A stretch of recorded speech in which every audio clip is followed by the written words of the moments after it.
நேயர்களே, உங்கள் அனைவரையும் இந்த ஆழமான உரையாடலுக்கு வரவேற்பதில் எனக்கு ரொம்பவே மகிழ்ச்சி.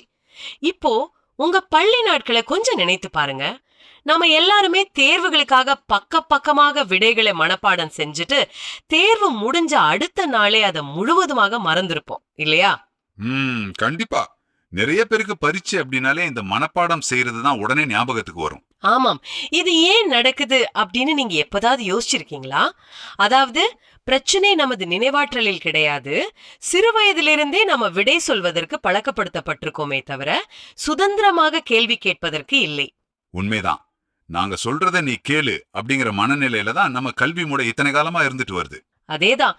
அதனாலதான் நாம எப்படி சிந்திக்கிறோம் அப்படிங்கறதே முற்றிலும் மாற்றி அமைக்கக்கூடிய ஒரு விஷயத்த பத்தி தான் இன்று நாம அலச போகிறோம்.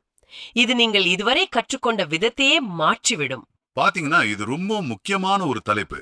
பல காலமாக நம் கல்வி முறையில் உள்ள ஒரு மிக பெரிய குறைய இது நேரடியா தொடுகிறது. இதை சரி செய்வதற்கான ஒரு விரிவான கட்டமைப்பு இப்போது வெளியாயிருக்கு. ஆமா. இன்று நமது இந்த தேடலுக்கு, அதாவது இந்த டீப் டைவ் விவாதத்துக்கு அடிப்படையாக அமைந்திருப்பது ஒரு மிக முக்கியமான கட்டுரை. காஞ்சிபுரம் மாவட்ட ஆசிரியர் கல்வி மற்றும் பயிற்சி நிறுவனத்தின், அதாவது டயட் நிறுவனத்தின் ஓய்வு பெற்ற முதல்வர் திரு எஸ் சிவகுமார் அவர்கள் எழுதிய கட்டுரைதான் அது. பதிலளிப்பதிலிருந்து கேள்வி கேட்பதற்கு மாறுதல் அப்படிங்கறதா அந்த கட்டுரையின் சுருக்கமான மைய கருத்து. ஆமா. மாணவர்களால் உருவாக்கப்படும் கேள்விகளை மதிப்பிடுவதற்கான ஒரு புதிய கட்டமைப்பு அப்படிங்கிறது தான் அதோட முழு தலைப்பு. 100 வருடங்களுக்கும் மேலாக வகுப்பறைகளில் நாம பார்த்து வரும் ஆசிரியர் கேள்வி கேட்பார், மாணவர் பதில் சொல்வார் அப்படிங்கிற முறையே இது உடைக்குது. கண்டிப்பா. மாணவர்களையே தாங்களாக கேள்விகளை உருவாக்கச் சொல்வது எப்படி உண்மையான கற்றலை சாத்தியமாக்கும் அப்படிங்கறத நம்ம ஆழமாக புரிஞ்சுக்க போறோம். சரி, இப்போ இந்த புதிய கட்டமைப்பை உள்வாங்கும் முன் தற்போதுள்ள பழைய கல்வி முறையில என்ன குறைபாடு உள்ளது அப்படிங்கறத நாம பார்க்கணும் இல்லையா? ஆமா. பழைய முறை எப்போதுமே மாணவர்களின் புரிதலை விட அவர்களின் நினைவாற்றலை, அதாவது மெமரியத்தான் அதிகம் சோதிக்குது. ஓ, அதாவது ஒரு விஷயத்தை எவ்வளவு தூரம் புரிஞ்சிருக்காங்க அப்படிங்கறத விட எவ்வளவு மனப்பாடம் செஞ்சிருக்காங்க அப்படிங்கறத மட்டும்தானே பாக்குறாங்க. அதேதான். ஒரு மாணவனுக்கு பாடம் நிஜமாகவே எவ்வளவு தூரம் புரிஞ்சிருக்கிறது என்பதை விட அவனால் எவ்வளவு தகவல்களை தன் மூளையில் தேக்கி வைத்து தாளில் கொட்ட முடிகிறது என்பதுதான் அங்கே அளவுகோலாக இருக்கு. இது ஒரு மேலோட்டமான கற்றல் அப்படின்னு சொல்லலாம். மேலோட்டமான கற்றல், அதாவது சூப்பர்ஃபிஷியல் லேர்னிங். எனக்கு இது நன்றாகவே புரிகிறது. நான் கூட இப்படித்தான் பல தேர்வுகளை கடந்திருக்கிறேன். அடுத்த வகுப்புக்கு போனதும் பழைய பாடங்கள் எதுவும் நினைவில் இருக்காது. ஆமாம். ஆனால் திரு சிவகுமார் அவர்களின் இந்த கட்டமைப்பு இதை அப்படியே தலைகீழாக மாற்றுகிறது. ஒரு மாணவர் பாடத்தை ஆழமாக படித்துவிட்டு அவரே கேள்விகளை உருவாக்குகிறார். அந்த கேள்விகளை ஆசிரியர் மதிப்பிடுகிறார். இதை கேட்கும்போது எனக்கு ஒண்ணு தோணுது. இது எப்படி இருக்குன்னா, ஒரு திரைப்படத்தை பார்த்துவிட்டு யாரோ கேட்ட கேள்விக்கு கிளிப்பிள்ளை மாதிரி நாம் பதில் சொல்வதற்கும், நாமே அந்த திரைப்படத்தை ஆழமாக விமர்சனம் செய்து புதிய கேள்விகளை எழுப்புவதற்கும் உள்ள வித்தியாசம் போல இருக்கிறதா? வாவ்! அந்த திரைப்பட விமர்சகர் ஒப்பீடு மிக சரியாக பொருந்தது. ஒரு சாதாரண பார்வையாளராக நீங்கள் படத்தை பார்க்கும்போது பல விஷயங்களை கடந்து சென்று விடுவீர்கள். சும்மா என்டர்டெயின்மெண்ட்காக பாக்குறது. ஆமாம். ஆனால் நீங்களே ஒரு விமர்சகராக மாறும்போது அந்த திரைப்படத்தின் ஒவ்வொரு காட்சியையும், பின்னணி இசையையும், வசனங்களையும் உற்று நோக்குவீர்கள். இந்த இடத்துல ஏன் இந்த கேமரா ஆங்கிள் பயன்படுத்தப்பட்டது, இந்த கதாபாத்திரம் ஏன் இப்படி நடந்து கொண்டது அப்படின்னு பல காரணங்களை தேடுவோம் இல்லையா? கண்டிப்பா. வகுப்பறையிலும் இதுதான் நடக்க வேண்டும் என்று இந்த கட்டுரை ஆழமாக பதிவு செய்கிறது. இதன் மூலம் மாணவர்கள் தகவல்களை வெறுமனே உள்வாங்கும் செயலற்ற நிலையில் இருந்து மாறுகிறார்கள். அதாவது பாசிவ் ரிசீவர்ஸா இருப்பதை உடைத்து அறிவை உருவாக்கும் சுறுசுறுப்பான நிலைக்கு ஆக்டிவ் கிரியேட்டர்ஸ் அவங்க மாறுறாங்க. அதேதான். எப்படி இந்த மாற்றம் மாணவர்களை அறிவார்ந்த முறையில் சுதந்திரமாக செயல்பட வைக்கிறது என்பதுதான் இங்கு கவனிக்க வேண்டிய முக்கியமான விஷயம். இது ஒரு கற்பித்தல் முறை மட்டுமல்ல, இது ஒரு பெரிய உளவியல் மாற்றம். சரி, ஒரு மாணவன் கேள்வி கேட்க தொடங்கி விட்டான் என்று வைத்துக் கொள்வோம். எல்லா கேள்விகளுமே சிறந்த கேள்விகளாக இருந்து விடாதே. ஏதோ ஒரு கேள்வியை கேட்க வேண்டும் என்பதற்காக கடமைக்கு ஒன்றை கேட்டுவிட்டு போகலாமே. இது நியாயமான சந்தேகம்தான். அந்த கேள்விகள் சரியான திசையில தான் பயணிக்கிறதா என்பதை எப்படி அளவிடுவது? அதற்கான கட்டமைப்பு என்ன? அதற்காக தான் ஒரு தெளிவான கட்டமைப்பை இந்த கட்டுரை முன்வைக்கிறது. ஒரு பாடத்திலிருந்து உருவாகும் கேள்விகளை 5 வகையாக பிரிக்கிறாங்க. இதை நாம் ஒரு சின்ன உதாரணத்தோடு பார்ப்போம். சரி, சொல்லுங்கள். இப்போ ஒரு வகுப்பில் தாவரங்களின் ஒளிச்சேர்க்கை, அதாவது போட்டோசிந்தசிஸ் பற்றி பாடம் நடத்துகிறார்கள் என்று வைத்துக் கொள்வோம். ஒரு மாணவன் எழுந்து ஒளிச்சேர்க்கை என்றால் என்ன, அல்லது அது எந்த இலையில் நடக்கிறது என்று கேட்கிறான். ஹம், இது நேராக புத்தகத்தில் இருக்கும் தகவல். இதை உண்மைகள் சார்ந்த கேள்வி அல்லது ஃபேக்சுவல் கொஸ்டின் சொல்லலாம் இல்லையா? இதுவும் அடிப்படையில் பழைய மனப்பாட முறையை சார்ந்தது தானே? சரியா சொன்னீங்க. இது முதல் படி மட்டும்தான், நினைவாற்றலை சோதிப்பது. பெரும்பாலான பள்ளிகள் இந்த முதல் படியோடு நின்று விடுகின்றன. ஆனால் மாணவர்கள் அடுத்த கட்டத்திற்கு நகர வேண்டும். அடுத்த கட்டம் என்ன? இரண்டாவது வகை புரிதல் கேள்விகள், அதாவது அண்டர்ஸ்டாண்டிங் கொஸ்டின்ஸ். இதே மாணவன் இரவு நேரங்களில் சூரிய ஒளி இல்லாத போது தாவரங்கள் எப்படி சுவாசிக்கின்றன என்று கேட்டால் எப்படி இருக்கும்? ஓ, அவனுக்கு அந்த பாடத்தின் அடிப்படை கான்செப்ட் புரிந்திருந்தால் மட்டுமே இருட்டில் என்ன நடக்கும் என்ற அந்த முரண்பாட்டை கண்டுபிடிக்க முடியும். அதேதான், கருத்தை உள்வாங்கி உள்ளதா என பார்ப்பது இது. அடுத்து அவன் இதை நிஜ வாழ்க்கையோடு பொருத்தி பார்ப்பான்.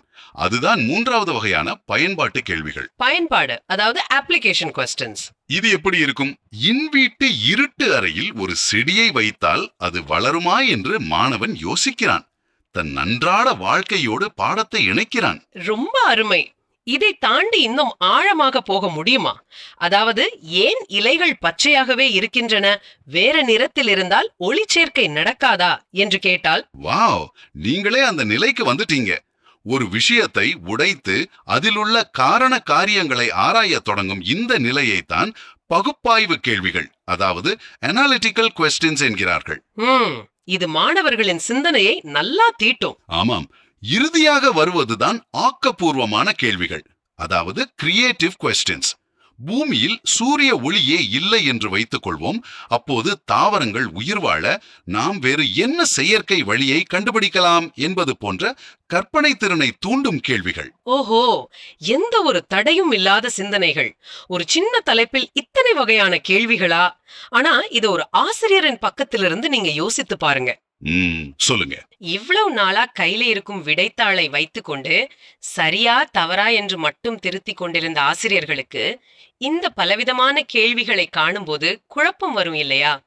அதற்கும் ஏதாவது அளவுகோல் இருக்கிறதா? கண்டிப்பா இருக்கு. பெரிய அளவில் பார்த்தால் ஆசிரியர்கள் கேள்வியின் இலக்கணத்தை மட்டும் திருத்தாமல் அதன் பின்னால் உள்ள மாணவனின் சிந்தனை தரத்தை மதிப்பிட வேண்டும். அதற்காக ஒரு 5 அளவுகோல்களை கட்டுரை வழங்குகிறது. சிந்தனை தரம், அதாவது குவாலிட்டி ஆஃப் திங்கிங். அந்த 5 அளவுகோல்கள் என்னென்ன?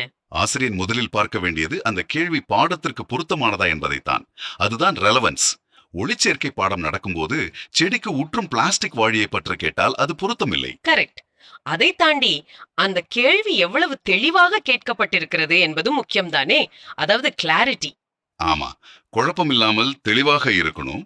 ஒரு தெளிவான கேள்வி என்பது அந்த மாணவனின் மூளையில் அந்த விஷயம் எவ்வளவு தெளிவாக பதிந்துள்ளது என்பதன் கண்ணாடி. மூன்றாவது அளவுகோல் சிந்தனையின் ஆழம், டெப்த் ஆஃப் திங்கிங். வெறுமனே நினைவில் வைத்து ஒற்றை வார்த்தையில் கேட்பதை தாண்டி சிந்தித்து கேட்கப்பட்டுள்ளதா என்று பார்ப்பது இல்லையா? அதேதான், வெறுமனே எப்போது, எங்கு என்று கேட்காமல் ஏன், எப்படி என்று சிந்தித்து கேட்கப்பட்டுள்ளதா என்று பார்க்க வேண்டும். நான்காவது அளவுகோல் பன்முகத்தன்மை, வெரைட்டி. அதாவது ஒரு மாணவன் தொடர்ந்து ஏன், எப்படி என்றே கேட்க கூடாது. நீங்க முன்பு சொன்ன அந்த 5 வகைகளையும் கலந்து கேட்கிறானா என்பதையும் பார்க்க வேண்டுமா? ஆமா, பல வகைகளில் கேட்கப்பட்டுள்ளதா என்று பார்க்கணும். இறுதியாக 5வது அளவுகோல் படைப்பாற்றல், அதாவது கிரியேட்டிவிட்டி. அந்த சுட்டி மாணவனின் கேள்வியில் தனித்துவமும் சுய சிந்தனையும் உள்ளதா என்று மதிப்பிடுவது. கொஞ்சம் பொறுங்கன். இதையெல்லாம் கேட்கும் போது ஒரு சிறந்த கட்டமைப்பு என்பது எனக்கு புரிகிறது. தியரியாக பார்க்க ரொம்ப நல்லா இருக்கு, ஆனால் யதார்த்தம் வேறு. என்ன யதார்த்தம் என்று சொல்றீங்க? நாம் ஒரு யதார்த்தமான கேள்வியை கேட்போம். பிள்ளைகள் ஏற்கனவே ஸ்கூல், டியூஷன், அசைன்மெண்ட் என்று மூச்சு முட்டி போயிருக்கிறாங்க. ஏற்கனவே பாடங்களை படித்து முடிக்கவே மாணவர்கள் சிரமப்படும் போது அவர்களே கேள்விகளையும் உருவாக்க வேண்டும் என்பது அவர்களுக்கு கூடுதல் சுமையா மாறிவிடாதா? ஒரு எக்ஸ்ட்ரா பர்டன் ஆகாதா? மேலோட்டமாக பார்க்கும்போது எனக்கும் அப்படித்தான் தோன்றியது.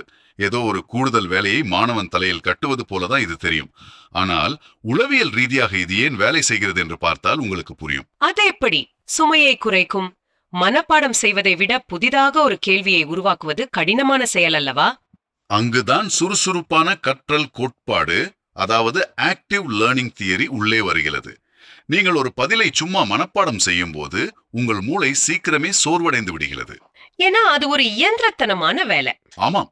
ஆனால் ஒரு பாடத்திலிருந்து நீங்களே ஒரு கேள்வியை உருவாக்க முற்படும் போது உங்கள் மூளை விழிப்படைந்து ஒரு வேட்டைக்காரனை போல செயல்படுகிறது. தகவல்களை தீவிரமாக தேடுகிறது. இதைத்தான் கட்டமைப்புவாத கோட்பாடு, கன்ஸ்ட்ரக்டிவிஸ்ட் தியரி என்கிறார்கள். ஓ, ஒரு வேட்டைக்காரனை போல. அதாவது இலக்கை தேடி நாமே ஓடுவது. அதேதான். ஆசிரியரோ புத்தகமோ தகவல்களை கொண்டு வந்து மூளையில் அப்படியே கொட்டாமல், மாணவர்களே தங்களுக்கு தெரிந்த பழைய தகவல்களோடு புதிய தகவல்களை இணைத்து அர்த்தத்தை புரிந்து தமக்கான அறிவை சுயமாக கட்டமைக்கிறார்கள். இது எனக்கு ஒன்றை புரிய வைக்கிறது. நாம் தகவல்களை பலாத்காரமாக திணிப்பதற்கு பதிலாக மூளை தானாகவே அந்த தகவல்களுக்கான இணைப்புகளை ஏற்படுத்துவதற்கு வழி செய்கிறோம் இல்லையா? ஆமா, அறிமாற்றல் உளவியலும், அதாவது காக்னிட்டிவ் சைக்காலஜியும் இதத்தான் சொல்லுது. இந்த முறையில் மூளை டீப் ப்ராசஸிங், அதாவது ஆழமான சிந்தனைக்கு செல்கிறது. அப்படி ஆழமாக சிந்திக்கும் போது அது நீண்ட கால நினைவாற்றலில் வலுவாக பதியும் என்று நினைக்கிறேன். கண்டிப்பா லாங் டேர்ம் மெமரியில போய் உட்கார்ந்துடும். பரீட்சைக்கு முந்தைய நாள் இரவு கண் விழித்து மனப்பாடம் செய்யும் அந்த மிகப்பெரிய சுமை மாணவர்களை விட்டு நீங்குவதற்கு இதுதான் முக்கிய காரணம். நான் பள்ளி பருவத்தில் படிக்கும் போது நடந்த ஒரு விஷயம் எனக்கு நினைவுக்கு வருது. எனக்கு எந்த கேள்விக்கு விடை தெரியுமோ அந்த கேள்வி பரீட்சையில் வர வேண்டும் என்று வேண்டிக் கொள்வேன். எல்லாருக்கும் நடக்கிறது தான். ஆனால் நானே ஒரு கேள்வியை உருவாக்கினால் அதன் மேல் உள்ள உரிமை உணர்வு வேறு மாதிரி இருக்கும். இது என் கேள்வி, இதற்கான பதிலை நான் கண்டுபிடிப்பேன் என்ற அந்த ஓனர்ஷிப் தானாகவே வரும். வாவ், நீங்க ரொம்ப சரியான ஒரு பாயிண்ட தொட்டுட்டீங்க. அந்த உரிமை உணர்வு தான் கல்வியின் மிகப்பெரிய உளவியல் ரகசியம். இதை உள்ளார்ந்த உந்துதல், அதாவது இன்ட்ரின்சிக் மோட்டிவேஷன் என்பார்கள். அதாவது வெளியிலிருந்து யாரும் தள்ள வேண்டாம், அவங்களுக்கே அந்த ஆர்வம் வந்துரும். ஆமாம், தாங்கள் உருவாக்கிய கேள்விகளுக்கான பதில்களை கண்டுபிடிக்கும் போது ஏற்படும் இது என்னுடைய கேள்வி என்ற உரிமை உணர்வு மாணவர்களின் ஆர்வத்தையும் உந்துதலையும் பல மடங்கு அதிகரிக்கிறது. இது எப்படி மனப்பாடம் செய்யும் சிரமத்தை குறைத்து தன்னம்பிக்கையையும் விமர்சன சிந்தனையையும் வளர்க்கிறது என்று மூலக்கட்டுரை மிக தெளிவாக விளக்குகிறது. கோட்பாடுகளும் உளவியலும் எவ்வளவு சிறப்பாக இருந்தாலும் இதை நாளைக்கே ஒரு பள்ளிக்கூடத்துல செயல்படுத்த போனா என்னென்ன நடைமுறை சிக்கல்கள் வரும்? பாத்தீங்கன்னா, திரு சிவகுமார் அவர்கள் இதையும் கட்டுரையில் மிக வெளிப்படையாக பதிவு செய்துள்ளார். ஆரம்பத்தில் ஆசிரியர்களுக்கு இந்த முறையில் மாணவர்களை மதிப்பிடுவது கடினமாகவும் அதிக நேரம் எடுப்பதாகவும் இருக்கும். கண்டிப்பா. இவ்வளவு நாள் ஒரு சிவப்பு பேனாவை வைத்துக்கொண்டு வெறும் சரி தப்பு என்று திருத்திய ஆசிரியர்களுக்கு இது புதுசுதானே? ஆமாம், மாணவர்களுக்கும் தொடக்கத்துல எப்படி நல்ல கேள்விகளை உருவாக்குவது என்பதில் தடுமாற்றம் இருக்கும். மீண்டும் மனப்பாட முறைக்கே திரும்ப முயற்சிப்பார்கள். இந்த தயக்கங்களை, இந்த நடைமுறை சவால்களை எப்படி உடைப்பது? என்ன தீர்வுகள் சொல்லப்பட்டுள்ளன? பல தீர்வுகள் இருக்கு. ஆரம்பத்திலே ரொம்ப கடுமையான அளவுகோல்களை பயன்படுத்தக்கூடாது. மிகவும் எளிமையான மதிப்பீட்டு அளவுகோல்களை பயன்படுத்தணும். சின்ன தவறுகளை பொறுத்துக்கணும். ஆமாம். அடுத்து எப்படி பாடத்தில் இருந்து ஆழமான கேள்விகளை கேட்பது என்பதற்கான எடுத்துக்காட்டுகளையும் வழிகாட்டுதல்களையும் ஆசிரியர்கள் வழங்கணும். ஒரு மாடல் கேள்விகளை கொடுக்கலாம். தனியாக செய்வதை விட ஒரு 4 பேர் சேர்ந்து செஞ்சா இன்னும் எளிதாக இருக்குமே. அதுதான் அடுத்த தீர்வு.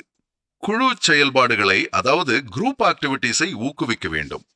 மாணவர்கள் ஒன்றாக சேர்ந்து விவாதித்து கேள்விகளை உருவாக்கும் போது பயமும் தயக்கமும் விலகிவிடும்.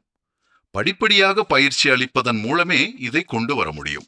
எந்த ஒரு பெரிய மாற்றமும் ஒரே இரவில் நடந்து விடாது. நீச்சல் பழகுவது போலத்தான். முதல்ல கொஞ்சம் தண்ணீர் குடிக்கத்தான் செய்வோம். ஆனால் கேள்விகளே கேட்க தெரியாத ஒரு சமூகத்தை உருவாக்குவதை தடுக்க வேண்டும் என்றால் நாம் இந்த சிரமத்தை எடுத்துக்கொண்டுதான் ஆக வேண்டும். கண்டிப்பா.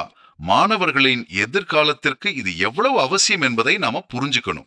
இன்று நாம் அலசிய இந்த கட்டுரை ஒரு மிக முக்கியமான பாடத்தை நமக்கு கற்பிக்கிறது. தற்போதைய கல்வி முறையின் மிகப்பெரிய பிரச்சனை மாணவர்களால் பதிலளிக்க முடிவதில்லை என்பதல்ல. பின்ன என்ன பிரச்சனை? அவர்களுக்கு கேள்விகள் கேட்க வாய்ப்பளிக்கப்படுவதில்லை என்பதுதான். கற்றலை வெறும் நினைவாற்றல் சோதனையாக நாம சுருக்கிவிட்டோம். கட்டுரையின் ஆசிரியர் கூறுவது போல் கற்றலின் தரம் மாணவர்கள் அளிக்கும் பதில்களால் அளவிடப்படுவதில்லை, அவர்கள் கேட்கும் கேள்விகளாலேயே அளவிடப்படுகிறது. இது எவ்வளவு ஆழமான சிந்தனை! உண்மையாவே சிந்திக்க தூண்டும் வார்த்தைகள். The quality of learning is measured by the questions they ask. ரொம்ப சரி.